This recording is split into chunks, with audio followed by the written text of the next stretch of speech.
Vale, vamos a desgranar esto. Porque hace apenas un par de años, la empresa más puntera de inteligencia artificial del planeta lanzó un modelo generador de vídeo que dejó a todo el mundo boquiabierto. Fue un momento histórico, sin duda. Parecía magia absoluta, pero lo verdaderamente sorprendente de esa historia, y creo que la gente a veces lo olvida, es que solo 6 meses después de abrirlo al público, van y lo apagan. Totalmente. Lo cerraron de golpe. Lo cerraron por completo porque estaba quemando literalmente $1.000.000 al día, en puro poder de computación. Es que es una cifra asombrosa. Y demuestra algo muy importante.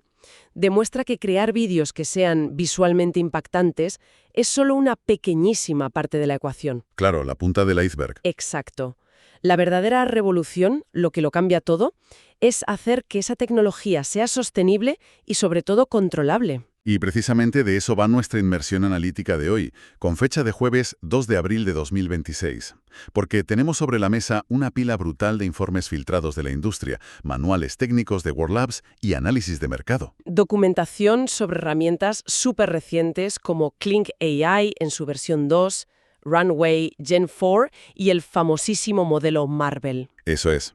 Y nuestro objetivo hoy, para cualquiera que quiera mantenerse informado, es entender exactamente cómo la generación de vídeo ha pasado de ser, bueno, una novedad inestable y carísima, a convertirse en una herramienta de nivel profesional. Una herramienta escalable que ya está redefiniendo los cimientos del cine, del marketing global y de la creación de mundos virtuales. Es un salto tremendo. Es un cambio de paradigma brutal, porque la barrera técnica, o sea, lo que es la ejecución pura y dura, se ha pulverizado por completo.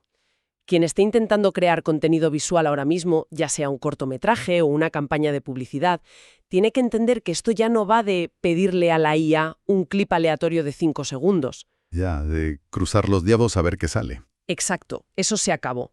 Ahora hablamos de orquestar flujos de trabajo predecibles que reducen los costes de una forma astronómica. Pero a ver, para entender cómo hemos llegado a este nivel de control, creo que primero tenemos que mirar un poco hacia atrás.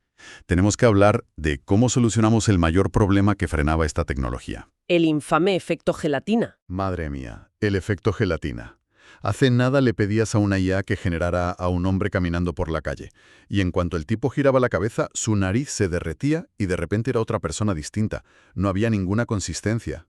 Ese era el gran muro de la industria.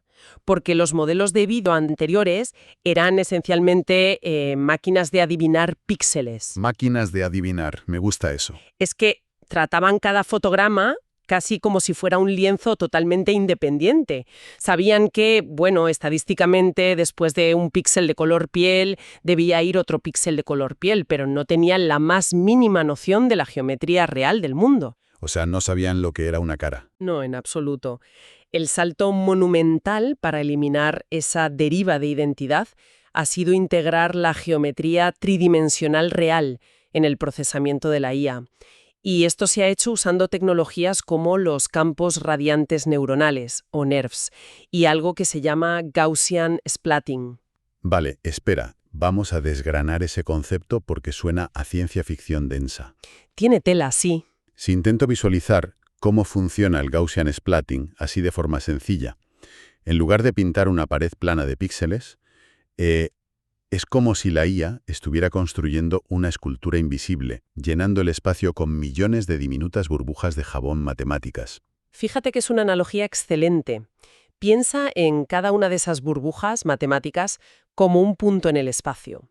Un punto que tiene información sobre su color, su opacidad y sobre cómo refleja la luz desde diferentes ángulos. ¿Vale? Lo voy pillando. Al no ser una imagen plana, sino un volumen lleno de estas partículas, cuando la cámara virtual de la IA se mueve, la luz interactúa con ese volumen tridimensional de forma realista. O sea, le otorga a la IA el concepto psicológico de la permanencia de los objetos. Exactamente. ¿Sí? Si un personaje se da la vuelta, la parte de atrás de su cabeza existe matemáticamente en el modelo, no se la tiene que inventar de cero en cada fotograma nuevo. Eso es, y esto es la base absoluta de modelos actuales como Nano Banana 2, que corre sobre la arquitectura de Gemini 3.1 Flash.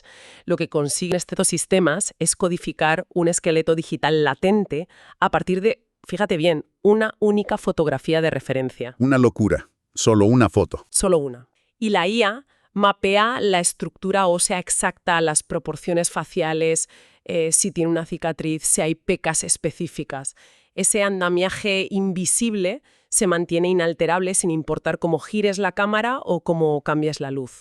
Ya, pero claro, un andamiaje perfecto no te hace una película de por sí. Evidentemente no. Y aquí es donde los creadores profesionales han dejado de simplemente escribir una frase de texto para usar flujos de trabajo modulares basados en nodos.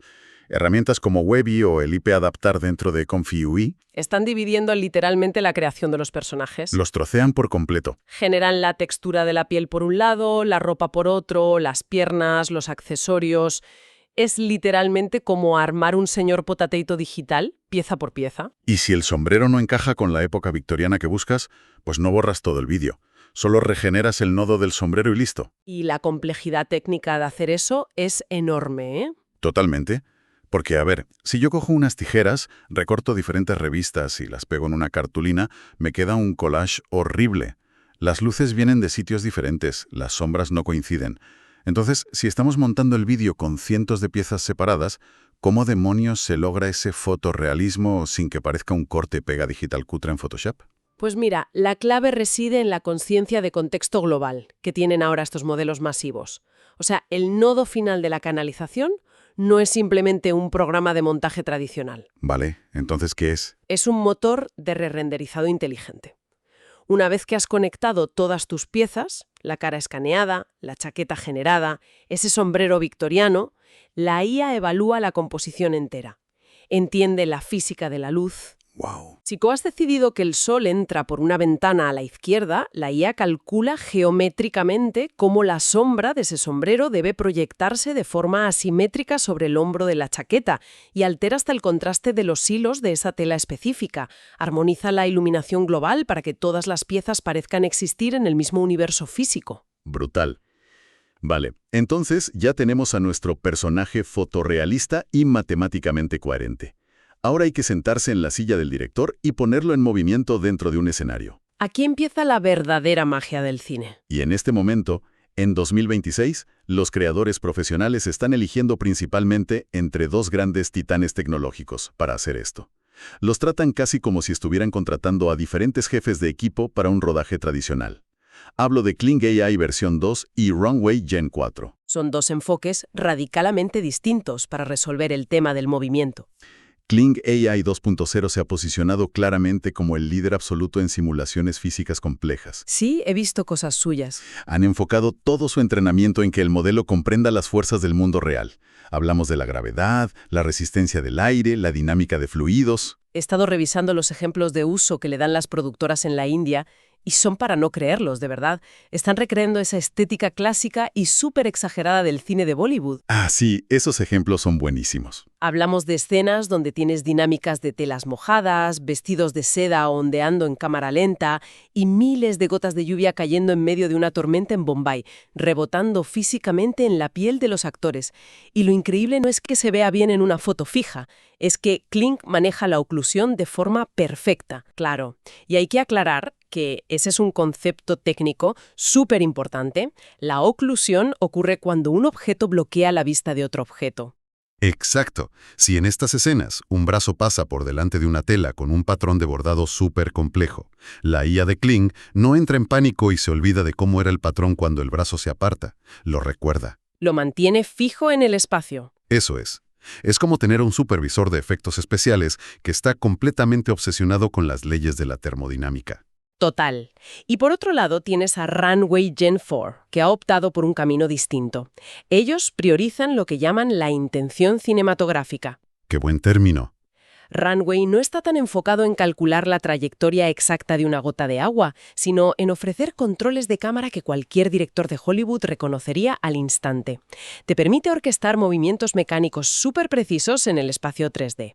Puedes especificar comandos hipertécnicos. Ya no le dices, haz un vídeo épico. Le dices, quiero un paneo lateral seguido de un dolly-in hacia el rostro, emulando una lente anamórfica de 35 milímetros con una apertura de diafragma de 1.8. Y lo clava.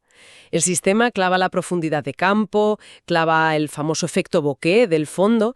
Es literalmente tener a un director de fotografía perfeccionista trabajando para ti. Entonces, con herramientas tan distintas en el mercado, ¿cómo es un día normal de producción en un estudio hoy en día? ¿Eligen una u otra? Nunca eligen una sola. La norma ahora mismo en la industria publicitaria y cinematográfica es la canalización híbrida. Usan las capacidades de animación expresiva y los controles de cámara de runway para los momentos íntimos, donde pues, la sincronización emocional y el encuadre estricto de una mirada lo es todo. Tiene sentido. Pero en el instante en el que el guión exige un plano de establecimiento imposible, no sé, un coche derrapando y levantando una nube de polvo volumétrico que interactúa con la luz de los faros, ahí cambian el flujo de trabajo y renderizan esa escena específica en Kling. Lo cual nos lleva a una realidad que a veces ignoramos cuando vemos el resultado final en la pantalla. Generar todas estas físicas, estos rebotes de luz, estos fluidos matemáticos, bueno, requiere una cantidad de energía y hardware apabullante. Totalmente. Y esto conecta directamente con ese momento histórico que mencionabas al principio, la famosa paradoja Sora. El cierre de Sora por parte de OpenAI. A mí me parece el caso de estudio definitivo sobre la economía del hardware frente a la economía de la atención. Y es que hay que entender la magnitud de los datos. A ver, el vídeo no es texto. Cuando un modelo de lenguaje predice la siguiente palabra de una frase en ChatGPT, está procesando un token.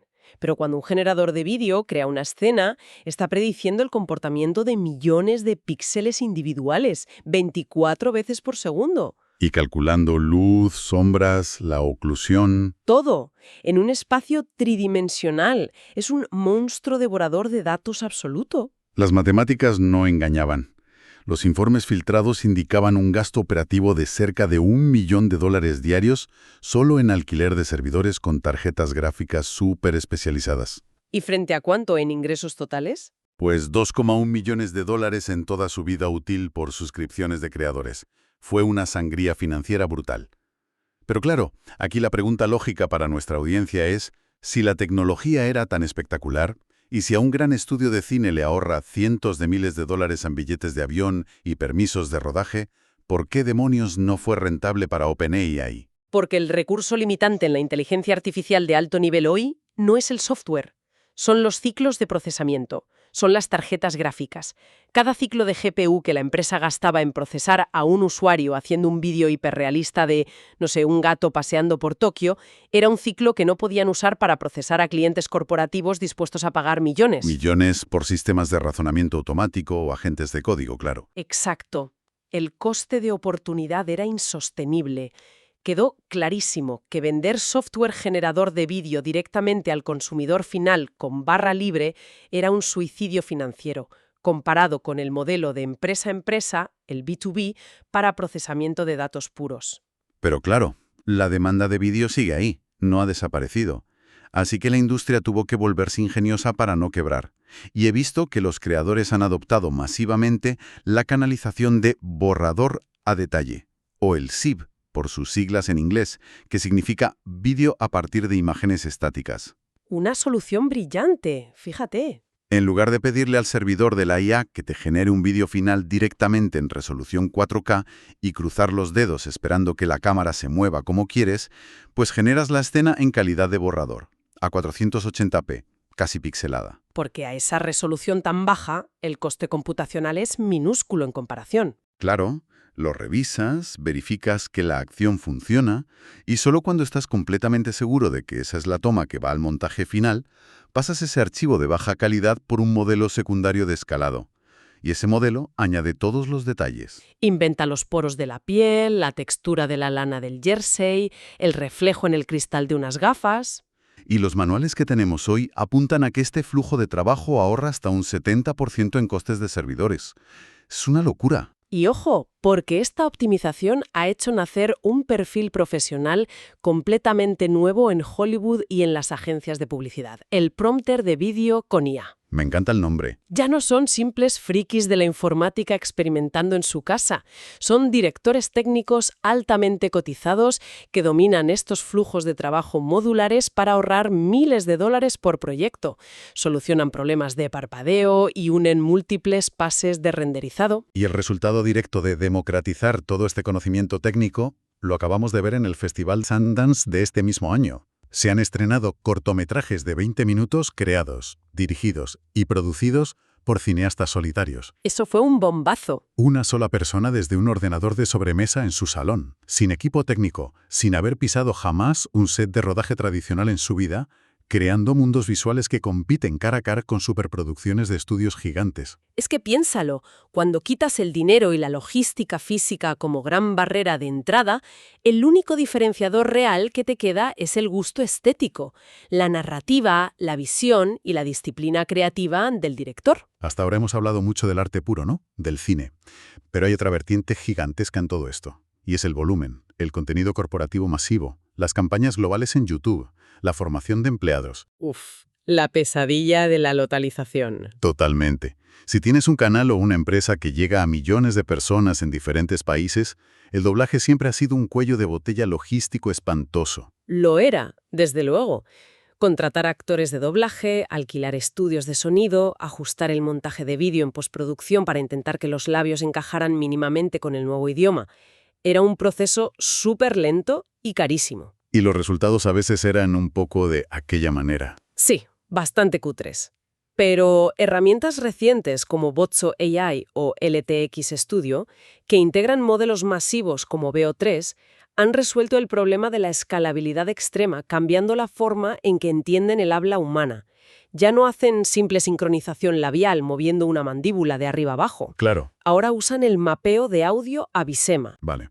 Vamos a detenernos en esa palabra, bisema, porque me parece el concepto más revelador de esta sección. A ver, yo entiendo que un fonema es el sonido básico de un idioma, lo que escuchamos con las orejas, pero un bisema es la representación estrictamente visual de ese sonido. Correcto. Es decir, la mecánica física de los músculos de la cara.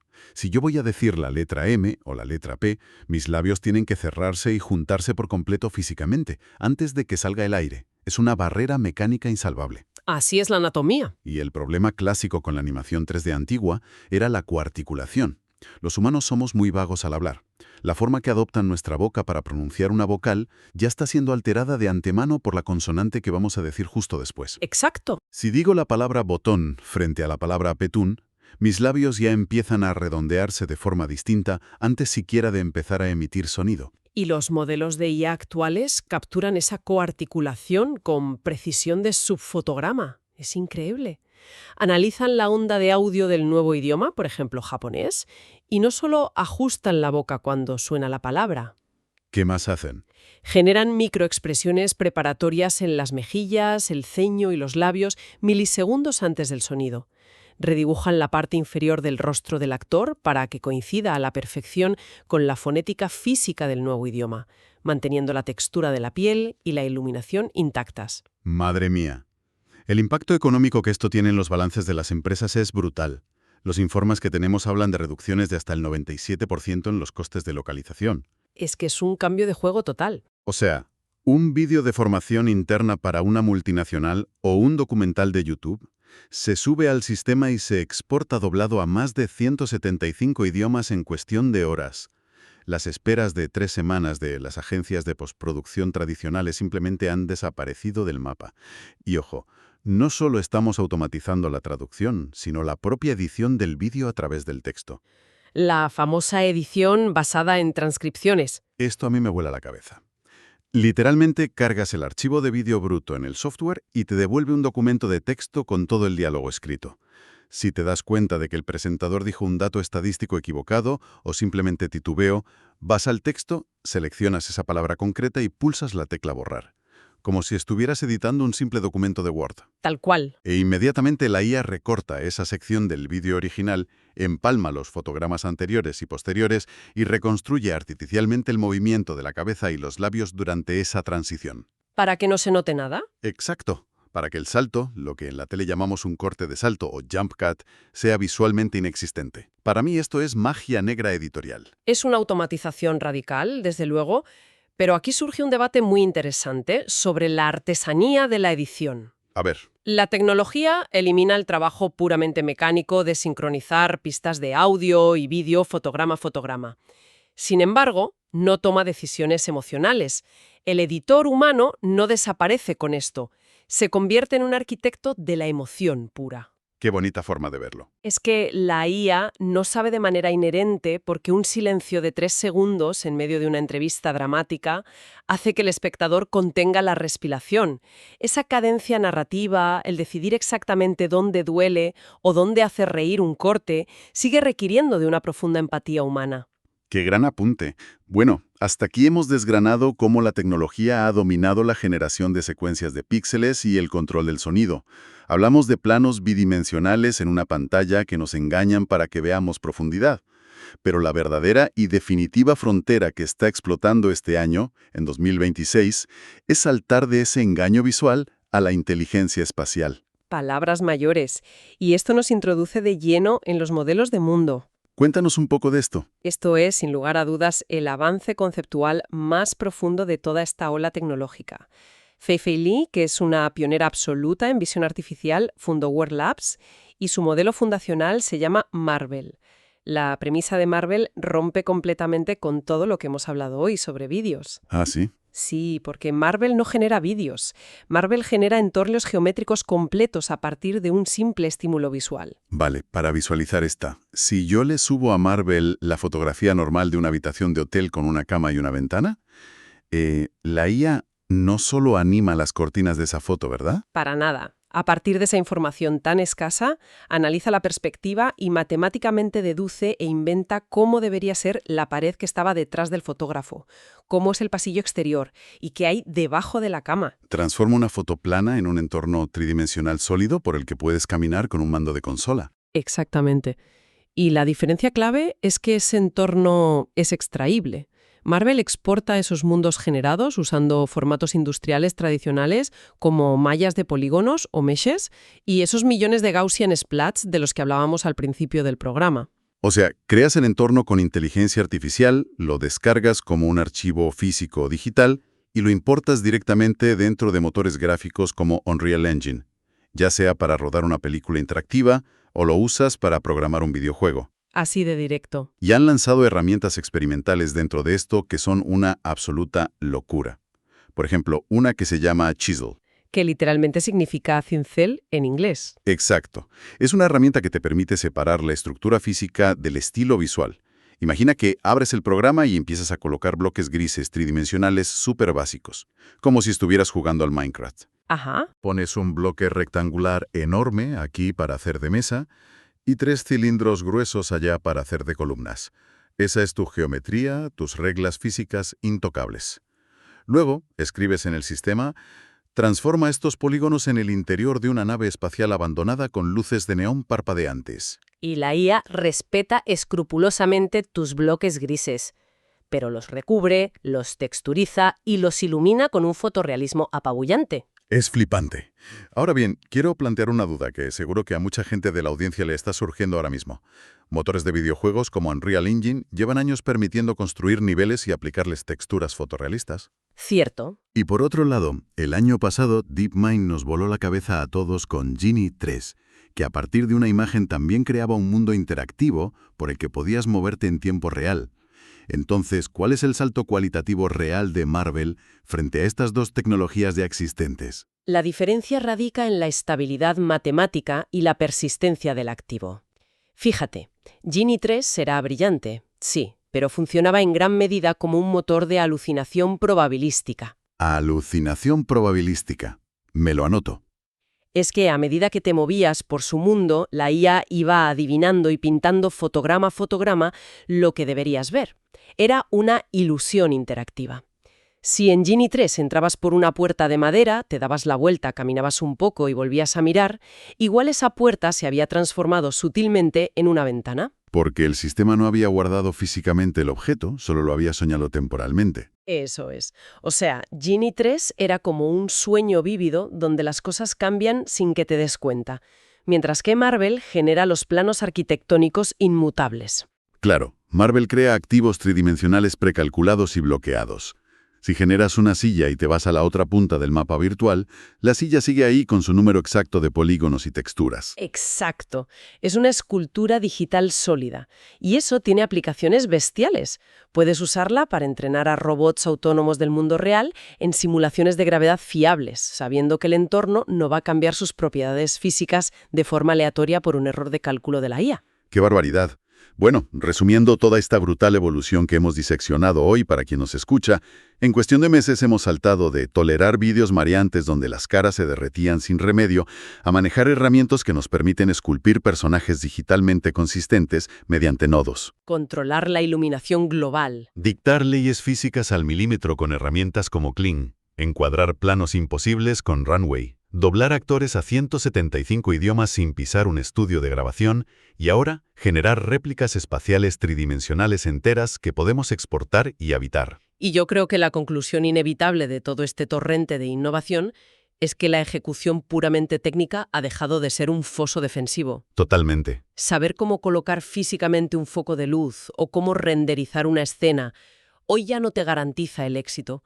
La única ventaja competitiva real reside en la visión conceptual del creador, en su criterio estético para decidir qué descartar y en su habilidad mental para orquestar y enlazar de forma lógica todos estos sistemas complejos. Ese es el verdadero talento ahora.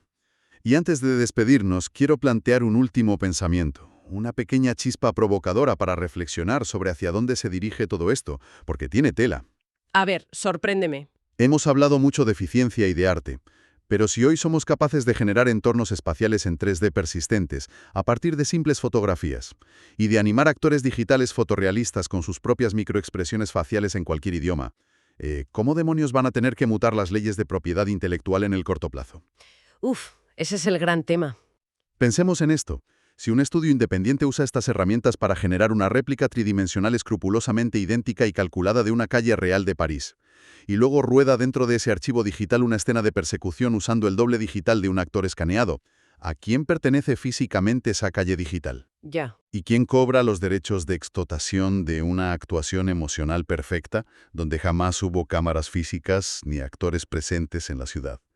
Es un abismo legal impresionante que se abre bajo nuestros pies, mientras la tecnología sigue pisando el acelerador. Es una cuestión complejísima que va a definir la próxima década de la creación de contenido sin lugar a dudas. Pues sí. En fin, ha sido fascinante diseccionar todos estos informes y ver cómo los cimientos de la producción audiovisual se están reescribiendo en tiempo real, bloque a bloque, nodo a nodo. Gracias por bucear en estos temas tan complejos con nosotros en el análisis de hoy. Para toda nuestra audiencia, seguid cuestionando, seguid explorando las herramientas y nos vemos en la próxima inversión.